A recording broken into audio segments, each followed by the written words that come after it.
JuJu Watkins is up next, though, for us. Number 1 seed in... could we just come up with the regions should come together, the head coaches or the star players or some sort of captain, like a team building activity, just come up with a name for their group, Megatron or just whatever they want to be. Sure, yeah, that's the name, Brendan. Team Megatron. Yeah, that's the one. We could call Albany Megatron. I think that's the fine. Lions. I don't just know. name them after. Okay. Are we just naming them after different Transformers? What are we doing Well, it's here? up to them. The Optimus, I'm just saying maybe that's what I would pick, but okay. I don't know what JuJu and Co would go for. There was some discussion in Seattle last year of a Pike Place versus a Space Needle regional. Because that's how they did it in the bubble in 2021 when they were in San Antonio. I remember that. Yeah, right. They did the Riverwalk. Alamo Dome, all those. Which I don't know if that's sillier than Portland 3 and Portland 4 or equally silly, but I will agree I don't like saying Portland 3 and Portland 4. So they have in their bracket UConn, Ohio State, but I would say with JuJu in a different way than Caitlin, because obviously she's a freshman. We don't have the track record. We don't have a will they win a championship or not as the only question that we're asking. I'm more interested in what JuJu Watkins does in this tournament. And I think some of that is impacted by the fact that 2 of the times in recent memory that I've been able to sit down and watch her games from start to finish were pretty ugly. The Pac-12 championship game against Stanford, as well as the last time they played Oregon State, were 2 of her worst games. But, she scored 51 against Stanford. I think that's what really put her on the map. Chris and I talked, Sabrina, about the wonderful feature on her in that program that was at The Athletic earlier in the season about you really just need that one recruit. And I think kind of the future of that program has really been accelerated because of what she's been able to do. But just as a player in this tournament, what are you looking at that will kind of define how far they can go or the heights she can rise to in her first go-around with this whole thing?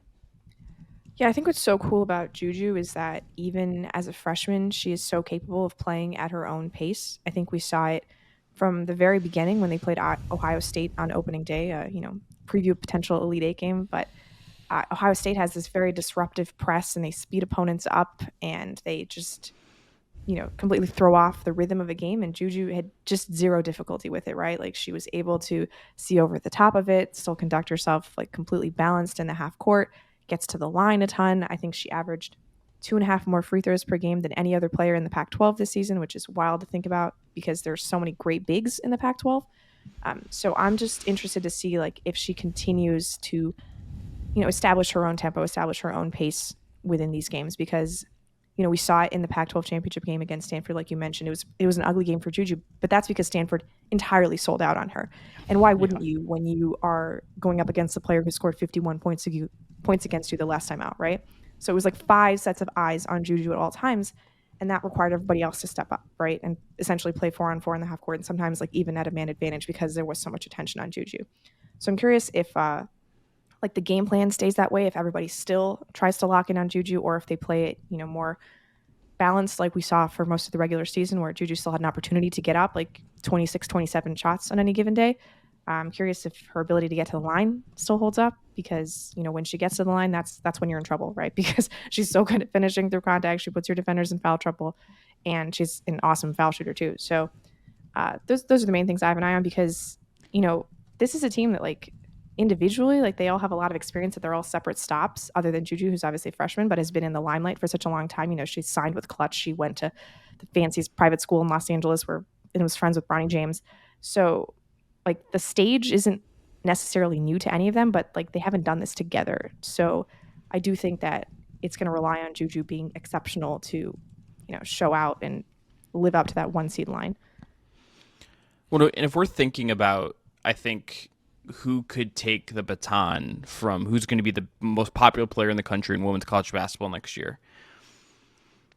If she makes an Elite Eight run and is great during it, it very easily could be her. I feel like she has not benefited, I think, from how hard it can be at times to watch Pac-12 games and also the 100%. Fact that it's not easy and that has really hurt her. Whereas say what you want about Peacock, like Caitlin Clark is like has been in recent months like a featured face on Peacock. When you open up the app, it's like we have Caitlin Clark and also WWE and Premier League Soccer and the holdovers. Like we've got it all for you here at Peacock. No free ads, I guess. But fortunately, JuJu is joining Caitlin's conference next year, so that problem will be alleviated. This is. But you're right. It like that's going to be a big deal to get her in front of like a larger audience, and if she goes on a run. They have a really good coach. That's an up-and-coming program. She's a star. She would be the one that I think you could look at and say, this is the person we're going to be fawning over next year. There's obviously other candidates. Some will talk about it, some we won't. But that's, to me, staring as me like as the obvious one to pick up that baton and be like the face of women's college basketball while Caitlin goes to the WNBA. Yeah. And I would say that it's also going to be fascinating. Caitlin Clark has gotten so much attention as being revolutionary, changing what we think of as what that face of this sport and whatnot can be and how they can play and all those types of things. JuJu is a throwback. Like, we know what that is. She's like an amazing, way ahead of her years version of that, and there's things that are going to make her unique that already do make her unique that we can continue to watch, but it's funny that the relationship between Maya Moore and Caitlin Clark has been documented lately, and Maya Moore came out of hiding to come make an appearance, which was very awesome. Obviously joking about it being hiding. But like JuJu is much closer to that than Caitlin Clark is. So there is something very throwback and fun about just seeing a bona fide like wing bucket getter that is comfortable or like recognizable. But I guess as far as what we're watching, I mean, you mentioned the foul trouble. Like, there's only so many people on these rosters that can guard her. So that's what's always fun when the foul trouble comes. It's like now she's just getting to pick at somebody smaller than her, somebody slower than her, and it's like, is there even two people on any given roster who even have a chance to slow her down? And if she gets one of them in foul trouble, it's kind of over. They also have been Sabrina, a little bit definitely vulnerable on the road versus at home. I think they only have one home loss this season, USC. Mm-hmm. The tournament, of course, provides some hostile environments from time to time. So how she in particular handles that, I mean, she had a 7 of 24 game. Okay, road against UCLA, not quite the same thing as a typical road game, but Colorado, 8 of 22. There's been some moments where she's been a little bit dicey in those spots. So she's a rookie, right? Or she's a freshman, right? So mm-hmm. I think that's natural. Any last thoughts on JuJu? No, just to hit on that exposing JuJu to a national audience point for a second. Like, USC had 4 games on national television all season that were not on the Pac-12 network. 2 of them were on True TV, which is quasi-national, and ESPN Plus, which I'm including as national TV, even though it's a streaming service, because it is still more widely accessible than the Pac-12 network. So for as much as people have heard about JuJu Watkins, and I'm sure they have, I really do think that not a lot of people have ever watched her play. And so just to get her on ESPN on Saturday, during big tournament showcase, even if it is a 1 versus 16, I'm just excited for what's going to happen when it's like, oh, like, wait, that's JuJu Watkins? Like, she can do that? I think we're just going to have like a really fun highlight day, one of her early round games. I do just want to note very quickly, you say True TV. I just want to note some of the things that have aired, that air on True TV, in addition to JuJu getting to play some games there. And Practical Jokers. Mm-hmm. That's pretty much it, right? Is that the end of the list? That's the list.